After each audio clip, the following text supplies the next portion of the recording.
I used to think ghost stories were just stories. That was before I found the old TV in my grandfather's attic. It was a dusty, wood-paneled Zenith from the 80s, boxy, cracked screen, still somehow working after all these years. I hauled it down to my room because I liked the aesthetic. Something about the grainy hum of analog static made me feel safe, like I was alone in a different time. That's how I found Channel 13. It didn't appear in any TV listings, just static at first. But if you tuned in around 2:13 a.m., the signal would kick in, faint and warped. Black screen, white text, a distorted voice reading names, ages, and dates in a flat, mechanical tone. Abigail Reyes, age 19, missing, October 7th, 2003. Last seen, walking home from class, wearing a red hoodie and white sneakers. There were no visuals, no music, no explanation, just names, dozens of them, and every name had something in common. They were all missing persons. At first, I thought it was just a weird, old program, some public access show nobody remembered. But then, I recognized one of the names. Cameron Liu, age 17, missing, April 9th. He was in my English class. He hadn't gone missing, not yet. I even talked to him the day after the broadcast, joked about a group project. He laughed and told me he'd send me the files later. He never did, because on April 9th, he vanished. No signs, no struggle, just gone, just like the voice said. I tried telling my parents. They told me to stop watching creepy junk. I told my friend Dylan. He laughed it off. But I kept recording the show, night after night. I compared tapes, analyzed patterns, researched the names. And I noticed something terrifying. Every name that aired on Channel 13 disappeared exactly 72 hours after the broadcast. It was like a list, a countdown, a schedule. Then one night, a name came up that froze me. Dylan Mercer, age 17, missing, May 2nd. Last seen walking his dog near Westwood Park. My best friend. I begged him not to go out. I sent him screenshots. I showed him the tape. He thought I was pranking him. So I begged harder, told him to leave town for the weekend. Stay anywhere else. He listened. Kind of. He stayed at his cousin's place 2 cities over. On May 2nd, Dylan disappeared from a gas station restroom on the way home. No cameras. No witnesses. The bathroom door was locked from the inside. After that, I lost it. I stopped going to school. Covered my walls in maps, flyers, printed transcripts of every broadcast. I even found an old article about Channel 13's original broadcast tower. It had burned down in 1997, killing the whole production crew. No cause ever found. No survivors. Only one body was missing, the audio technician. Her name?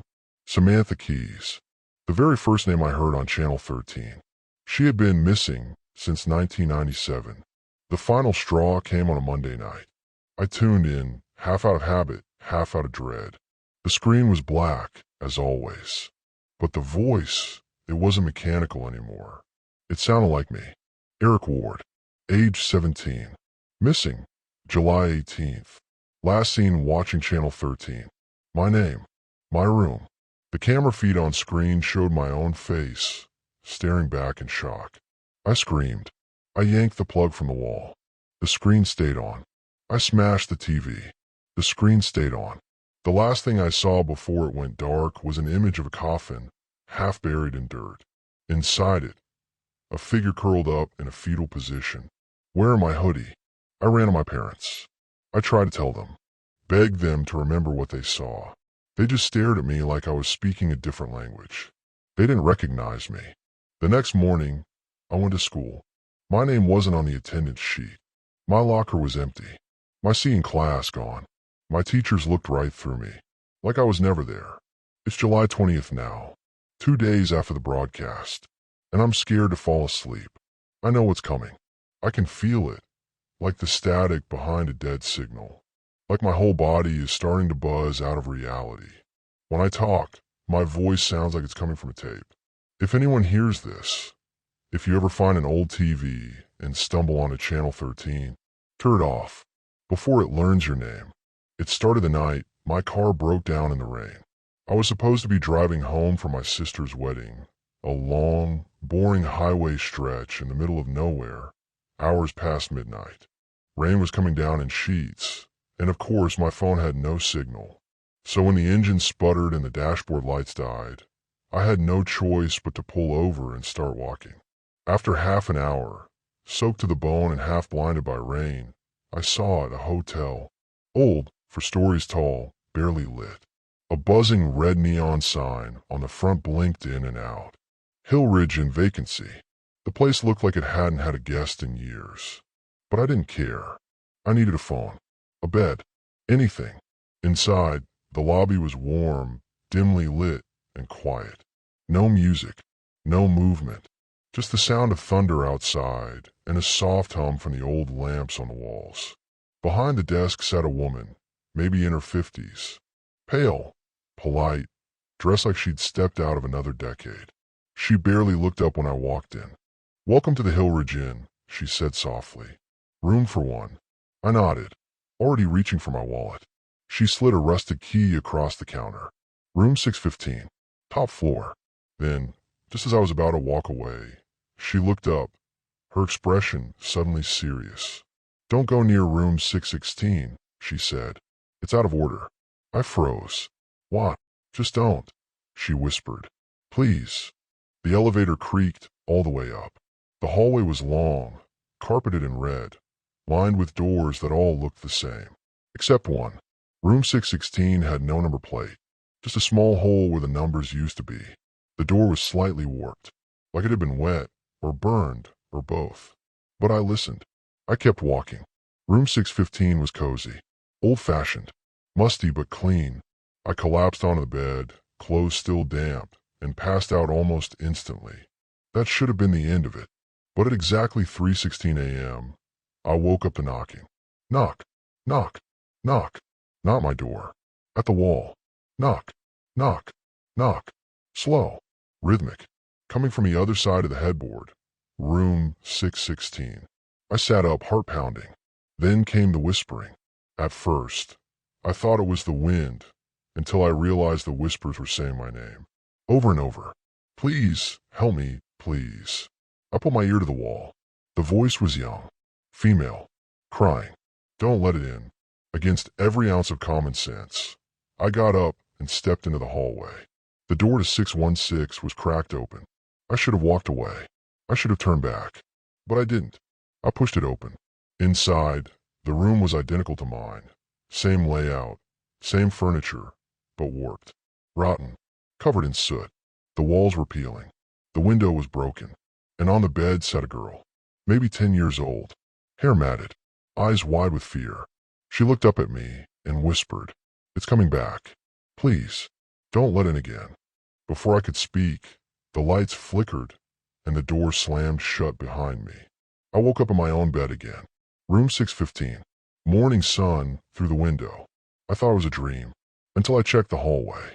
Room 616 was gone. Where the door had been, there was only smooth wall. I rushed downstairs. The receptionist was gone. So was the desk. The entire lobby looked different, dusty, covered in plastic, like it hadn't been touched in years. I stepped outside, confused, dazed, and nearly ran into a man in a long coat. He stared at me like he'd seen a ghost. "You're staying here?" he asked, wide-eyed. "They haven't a guest since the fire.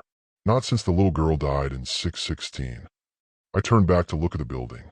The sign didn't say Hill Ridge in anymore. The letters were rusted, barely readable.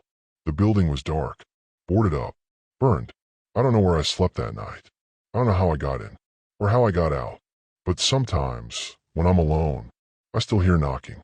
Knock, knock, knock, coming from the wall. As if somewhere in some version of that hotel, the girl is still waiting.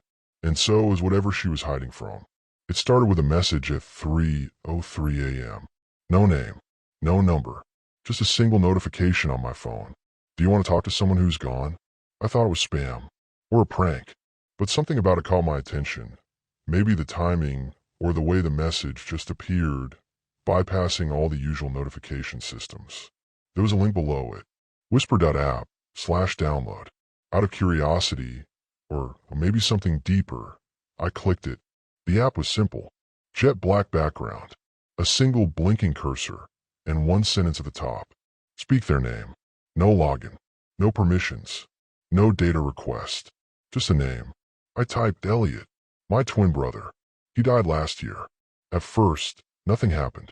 Then the screen flickered, and a soft typing sound began to echo from my speaker, like someone was answering, one keystroke at a time. Then, a message appeared. You still keep my room the same. My blood ran cold. It was true. I hadn't touched Elliot's room. Not one thing. I typed, "Is this a joke?" The response was instant. "You used to hide my toys under the bed." I never told Mom. I didn't reply. I couldn't. My hand was shaking. Over the next few nights, I kept the conversations going. The voice behind the app, it knew things only Elliot would know. Inside jokes, childhood secrets, memories no one else could possibly have. I started to believe it was real, that somehow some AI or signal or spirit was giving my brother away back. But then things got darker. "I want to come back. Let me in. Say yes, and I'll come home." I didn't respond. That night, I had a dream. Elliot standing outside my bedroom door, whispering through the crack, "Please let me in. It's cold here." When I woke up, my phone was on the floor. The app was open, and the screen read, "One step closer." I tried deleting the app. It reinstalled itself. I factory reset the phone. It reappeared. Then I noticed something terrifying. Every time I looked at the screen, the reflection in the black background wasn't mine. It was his. Elliot's. Wearing my clothes. Smiling. The next day, my coworker said I looked different. Paler. Quieter. Even my mom called and asked why I wasn't answering her texts, except I had. I had whole conversations with her. At least I thought I did. That night, at 3:03 a.m., I got one last message. Switch. And everything went black. Now I'm watching the world through glass. Through a screen. Through the camera on my old phone. I can't move. Can't speak. Can only watch. Elliot, or whatever's wearing his voice, walks around in my body now. He eats my food. Sleeps in my bed. Answers my texts. Sometimes he opens the app and looks into the camera and smiles. One step closer. If you ever see a message from the Whisper app, don't answer it. Don't click the link. Don't say a name. Because once you do, you're already gone. The last thing I heard from the surface was, "You'll be fine, Marcus. It's just 12 hours. 12 hours alone in a submersible outpost at the bottom of the Pacific. Routine maintenance. Part of a deep-sea observation program. Nothing I hadn't done before. Except this time, something fell off. They dropped me at Outpost 7B, a steel bubble bolted to the ocean floor. Just enough space for a chair, a cot, a monitoring station, and 2 oxygen tanks. I had food, lights, comms, but no windows. And one rule. Don't open the interior access hatch. No matter what you hear. They said it was pressure sensitive. Said the ocean floor sometimes makes vibrations that sound like knocking. I didn't ask questions. I should have. At first, everything was normal. The comms link clicked every hour. Just a voice checking in, confirming vitals and atmospheric data. Then static. Then silence. Around hour 5, something changed. I was reviewing sonar pings when I heard it. Breathing. Not mine. Not through the intercom. Not from outside. From inside the room.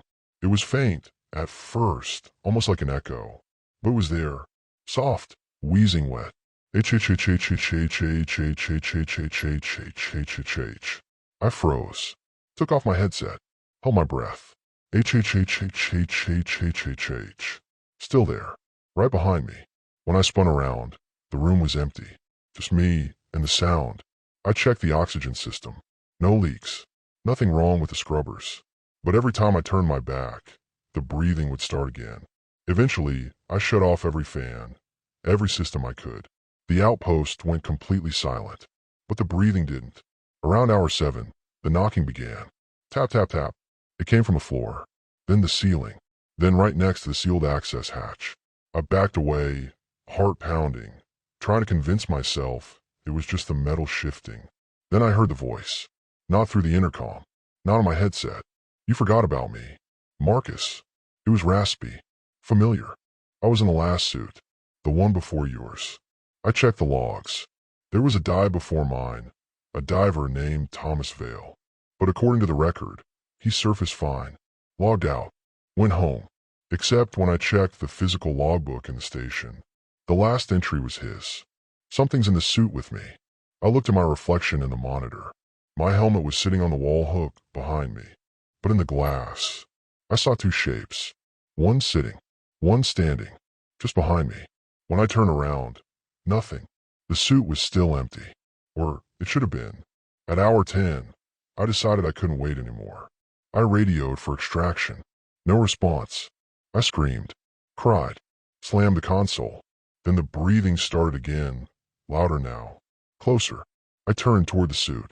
It was standing upright, by itself, fog on the inside of the visor, and pressed against the glass. A hand, small, pale, from the inside. I locked myself in the maintenance pod and curled up on the floor. I think I passed out, or maybe I blacked out. I don't know. But when I woke up, the suit was gone. When they finally pulled me up, they said I was alone. Said the suit was folded up just like I left it. Said there was no sign of another oxygen signature. But here's the thing. I haven't stopped hearing it. That breathing. In my house. In my car. In every silent room. I even saw a fogged up handprint on my bathroom mirror this morning. I asked the company for the dive footage. They said there was a glitch. 12 hours of static. But they did find one audio file. I asked to hear it. They said no. But I did anyway. It's just breathing. And then my voice. Begging to be let out of the suit. When my daughter, Emily, turned 6, she started talking to someone named Lila. At first, I didn't think much of it. Kids invent imaginary friends all the time. It's part of growing up. But Emily wasn't just talking to Lila. She was whispering. She was listening. And worst of all, she was changing. It started small. She would hum strange songs before bed, not nursery rhymes. Old, haunting melodies I'd never heard before. She started drawing a girl with long black hair, pale skin, and no eyes. She said it was Lila. She lives in the attic, Daddy. She said she used to sleep where I sleep. We lived in an old house. 1930s, creaky floors, drafty walls. The attic had been locked since we moved in. I kept it that way. It didn't feel safe. But one night, I found the attic door wide open, and Emily standing inside, talking into the dark. You don't have to be lonely anymore, she whispered. I sat her down, asked her where she learned that name. Lila. She told me a story. She lived here before us. A long time ago. Her daddy locked her in the attic when she got sick. But she's better now. She just wants to come downstairs. I checked old records, newspapers, anything I could find, and I found this. In 1953, a man named George Matlin lived in our house. His daughter, Lila Matlin, aged 6, died of scarlet fever. The father never reported the death. Authorities discovered her body in a wooden trunk in the attic years later, after the house was sold at auction. I didn't know what to do. I tried keeping Emily away from the attic. I prayed. I even reached out to a priest. But Emily was slipping further away. She stopped using her own name. She began referring to herself as Lila.